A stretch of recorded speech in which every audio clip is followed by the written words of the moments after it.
정신분석은 살면서 만들어지는 이야기의 판을 바꾸도록 돕는 학문이자 기술입니다. 이미 일어난 사건을 바꿀 수는 없지만 과거를 읽는 관점은 새롭게 바꿀 수 있습니다. 개인사적 진실을 수정할 수는 없어도 서술적 진실로 다르게 풀어낼 수 있습니다. 분석을 받는 사람은 분석가와 함께 자신의 과거를 새롭게 해석함으로써 현재를 보다 자유롭고 새롭게 살고 미래를 꿈꿉니다. 판을 바꾸는 힘은 무의식 속에서 삶의 진전을 가로막고 있는 갈등 구조를 변형하는 작업에서 나옵니다. 서양의 정신분석 개념을 한국인의 관점으로 새롭게 해석할 수 있듯이 내 삶의 판을 바꿔서 다시 써 나간다면 과거에 사로잡혀서 현재와 미래를 헛되게 소비하는 일을 막을 수 있습니다. 새로운 관점은 새로운 가능성을 열어젖힙니다. 이 책을 읽는 분들이 자신의 삶에 얽혀 나를 구속하고 있는 상실감, 환상, 자기애, 정체성, 초자아, 열등감, 공격성, 외로움 같은 문제의 매듭을 풀기를 바랍니다. 삶의 이야기를 새롭게 쓰며 인생의 판을 바꿀 수 있기를 기대합니다. 안녕하세요. 낭낭서가입니다. 오늘의 책은 지와인 출판, 정신분석가 정도연 지음, 당신이 숨기고 있는 것들입니다. 인생의 판을 바꾸는 무의식의 힘, 가장 어두운 곳에 삶의 에너지가 숨어 있다라는 부제가 붙은 당신이 숨기고 있는 것들 중 불면증 사회에서 살아남기, 팔자 고치는 법이 궁금하다면, 갈등 없는 삶을 꿈꾼다면 꼭지를 낭독합니다. 불면증 사회에서 살아남기. 잠은 매일 오는 것입니다. 방해꾼만 없으면 말입니다. 생각보다 잠을 제대로 못 이루는 분들이 많습니다. 어떻게 해야 할까요? 저는 정신건강의학과 전문의, 정신분석가이면서 수면의학 전문가이기도 합니다. 비법을 알려드립니다. 비법은 잠을 포기하는 것입니다. 해보았다고요? 효과가 없었고 더 힘들기만 하다고요? 이유는 뻔합니다.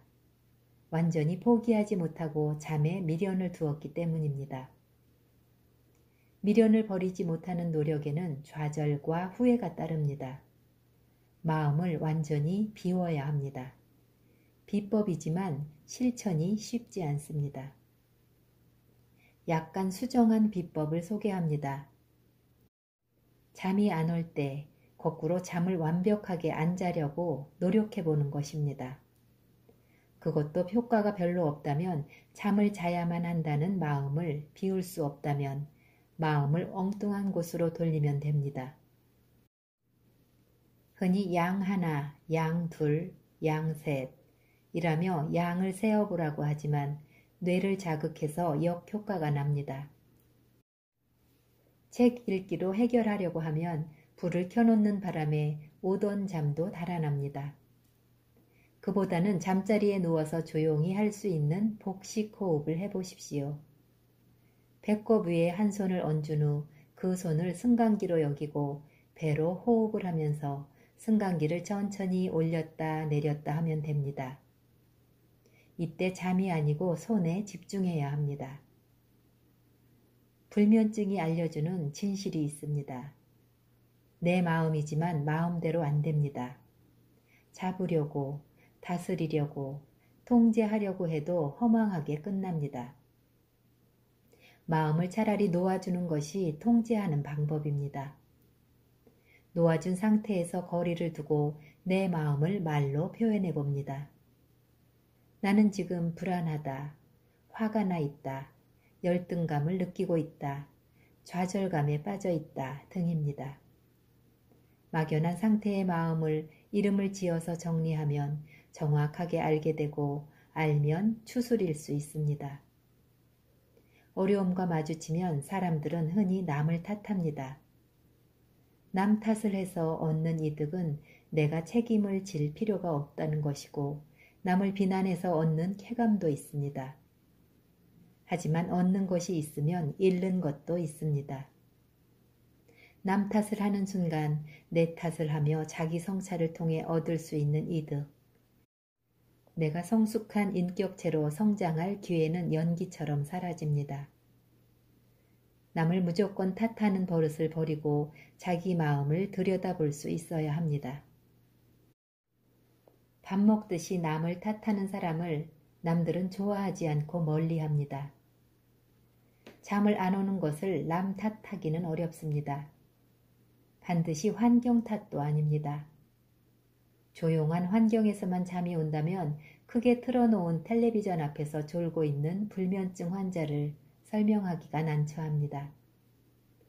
정신분석학에서는 남 탓하는 것을 투사라는 방어기제로 설명합니다. 인정하고 싶지 않은 자신의 감정이나 욕망 등을 남에게 돌려버림으로써 자신을 정당화하는 무의식적인 마음의 작용입니다. 투사는 어린아이들의 전문적인 방법입니다. 어떤 일이 어긋날 때 어린아이가 엄마 탓, 아빠 탓, 누나 탓, 남동생 탓하는 모습을 자주 봅니다. 어른이 되어도 투사 습관에서 벗어나지 못하면 문제입니다. 편견, 시기, 질투, 의심이 흔히 투사의 결과로 나타납니다. 안타깝게도 세상에는 투사가 넘칩니다. 신문 기사나 방송 보도에는 내 탓하는 성찰의 아름다운 광경은 드물고 남 탓을 하는 말싸움 소식이 늘 등장합니다. 방어 기제라고 해서 미숙한 수준만 있는 것은 아닙니다. 성숙한 기제의 대표로는 이타주의가 있습니다. 그 속에 관용, 용서, 존경, 감사, 겸손, 자비, 인내, 용기와 같은 덕목이 다 들어있지만 정신분석학은 그 밑에 갈등도 숨어 있다고 봅니다. 승화도 있습니다. 사회적으로 인정되지 않는 욕구나 충동을 가치와 보람이 있는 수준의 활동으로 바꾼 행위입니다. 공격성을 스포츠 행위로 바꿔 훌륭한 선수가 되는 것이 좋은 예입니다. 해학도 성숙한 기제로 긴장과 갈등 상황에서 숨이 트이게 도와줍니다. 다만 해학으로 인해 오해를 받으면 집단적인 비난이 쏟아지기도 하니 쓸 때 안 쓸 때를 잘 구분해야 합니다. 성숙한 방어 기제를 폭넓게 운용하는 사람들이 늘어난다면 진정한 의미에서 좋은 사회가 될 것입니다. 아직도 거리 곳곳에서는 이타주의보다 이기주의가 판을 치고 있는 듯 보입니다. 고함, 욕설, 멱살잡이도 가끔 보입니다. 집안에만 있으면 안전할까요? 아닙니다. 세상이 돌아가는 적나라한 모습이 신문과 방송에서 넘쳐납니다. 오래전 카톨릭 교회가 주도했던 내 탓이요 운동에서 아직 더 배워야 할 것 같습니다. 잠이 안 오는 것을 가지고 남 탓을 한다면 무슨 소용이 있을까요? 내 몸은 내 것이고 내 마음도 내 것이지만 내 마음대로 움직이지 않습니다. 놓아야 잡히고 비워야 채워집니다. 탓하는 마음은 잠을 쫓습니다. 내 탓을 하면 차라리 잠이 잘 올 것입니다. 팔자 고치는 법이 궁금하다면 팔자가 좋다, 늘어진다, 세다, 기구하다 라고 합니다. 일이 안 풀리면 팔자로 돌리고 팔자를 고치려고 애씁니다. 정 안 되면 팔자에 없다면서 포기합니다. 궁금해서 사전을 보니 팔자는 사람이 태어난 해와 달과 날과 시간을 간지로 나타내면 8글자가 되는데 이 속에 일생의 운명이 정해져 있다라는 말입니다. 믿어지나요? 흥미롭지만 잘 모르겠습니다. 팔자의 개념으로 삶을 해석하려는 전통적 생각은 존중해야 합니다. 정신분석가인 저는 개인의 삶을 작은 이야기들이 모인 복합체, 일종의 빅데이터 덩어리로 생각합니다. 분석가는 피분석자의 이야기를 듣고 해석이라고 하는 다른 이야기로 되돌려주는 빅데이터 분석가입니다.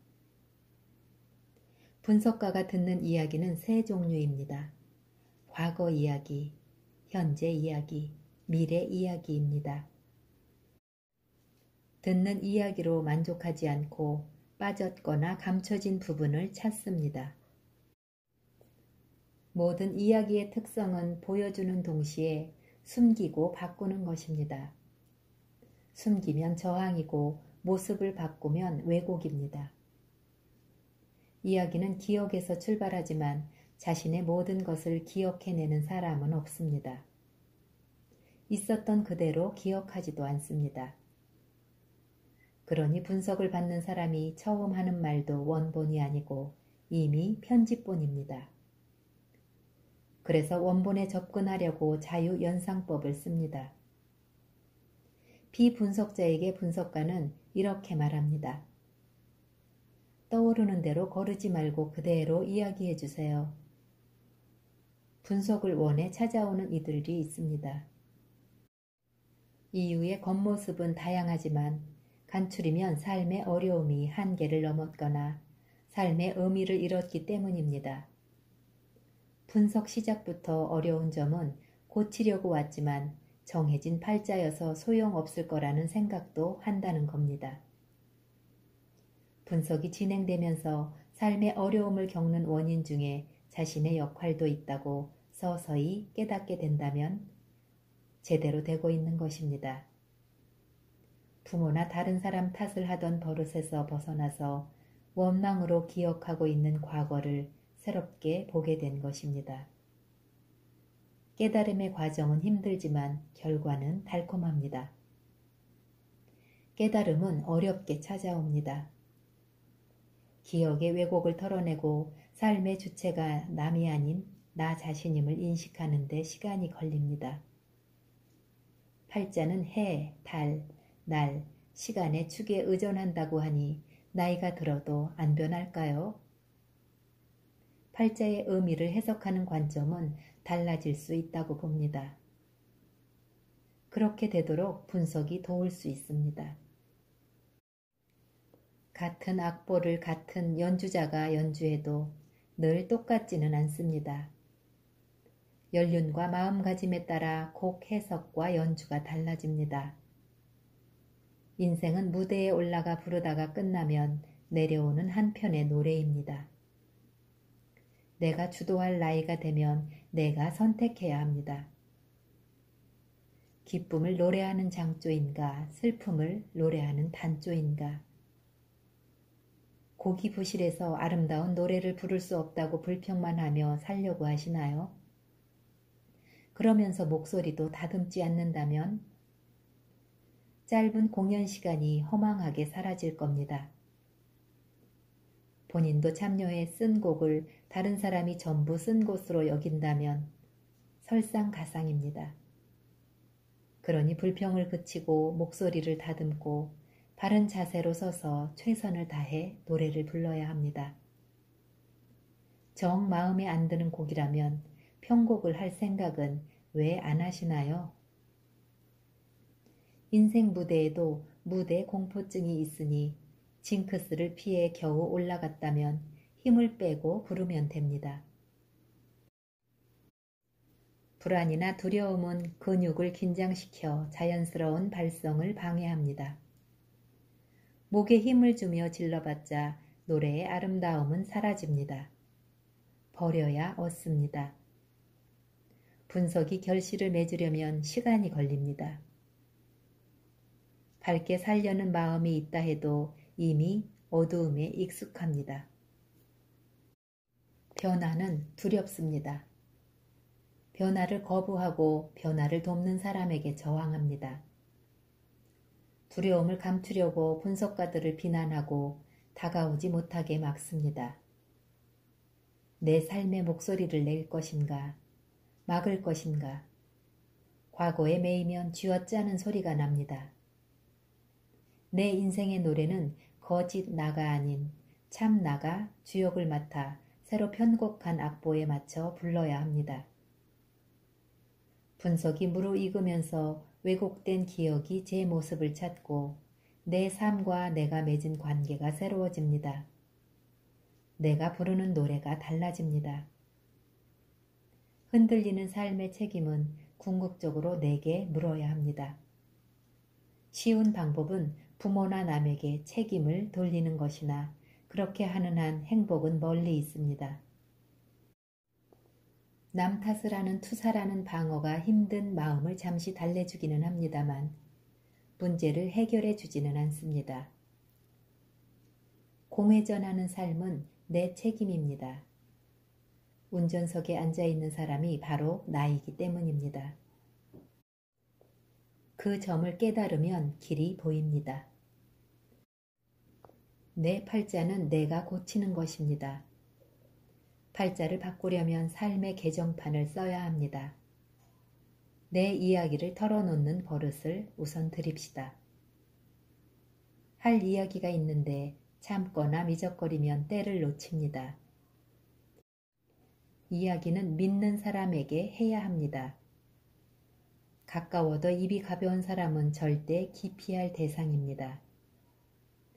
내 이야기를 여기저기 옮기면 돌이키기 어려운 상처를 받습니다. 가장 안전한 말 상대는 비밀 보장 훈련을 받는 전문가입니다. 여건이 안 되면 내가 나에게 자주 이야기를 거는 것도 방법입니다. 독백형 질의응답입니다.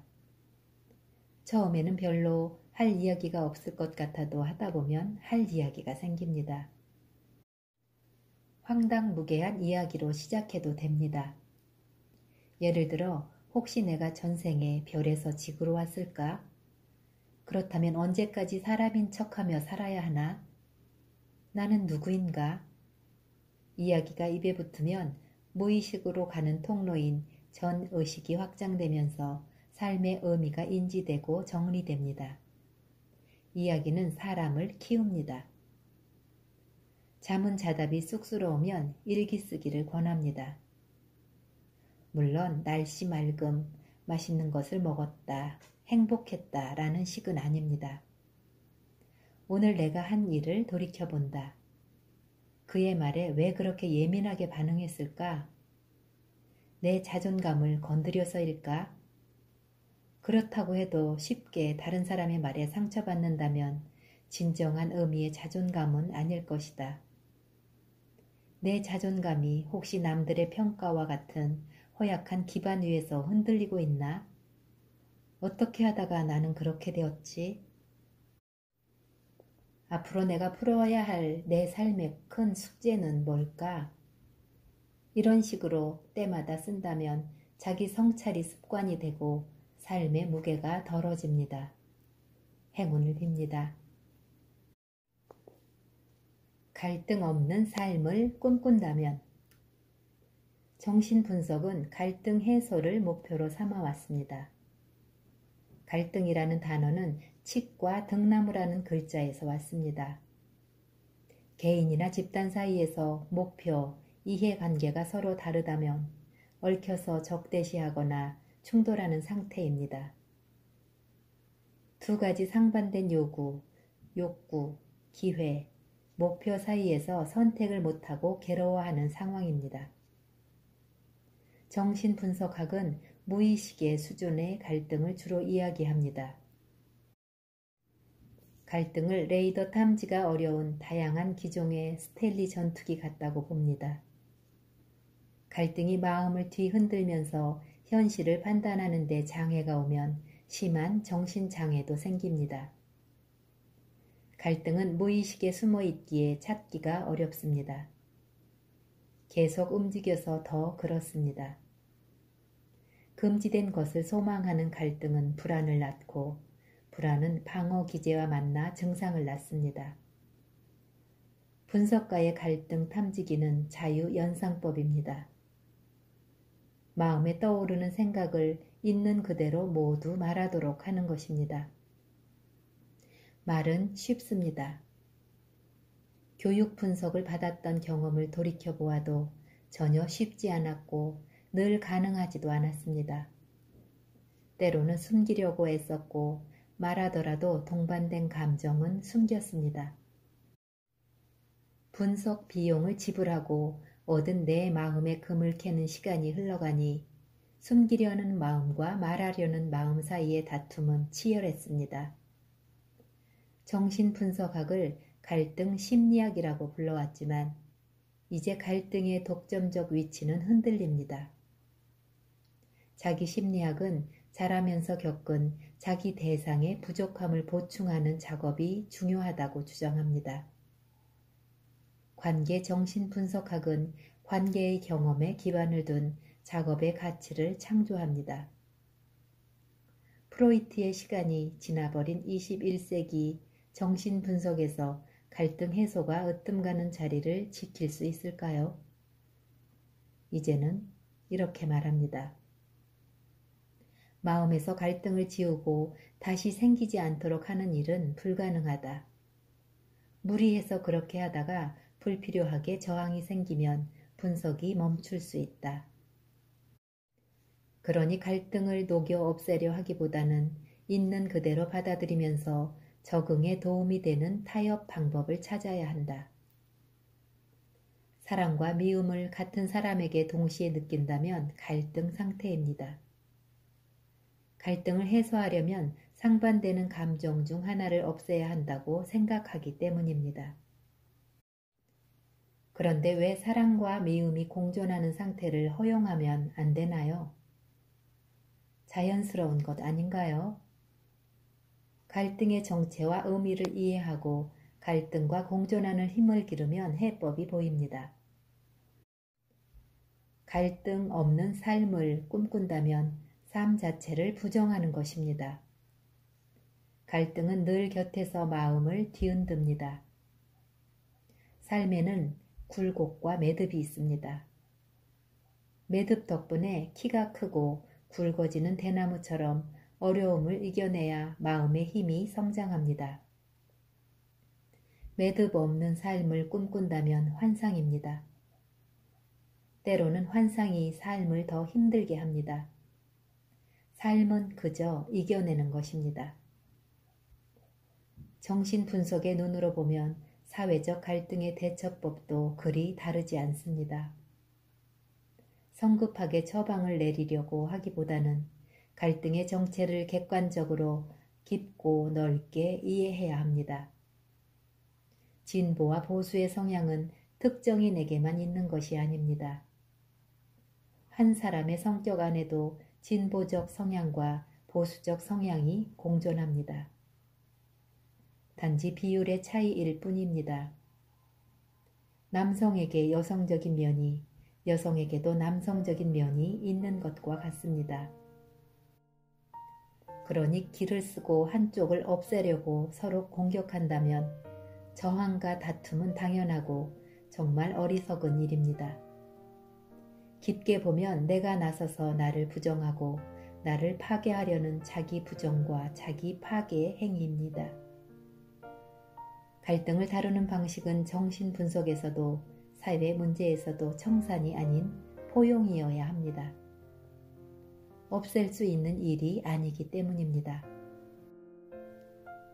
나무가 아닌 숲을 보아야 합리적이고 발전적인 타협책이 나옵니다.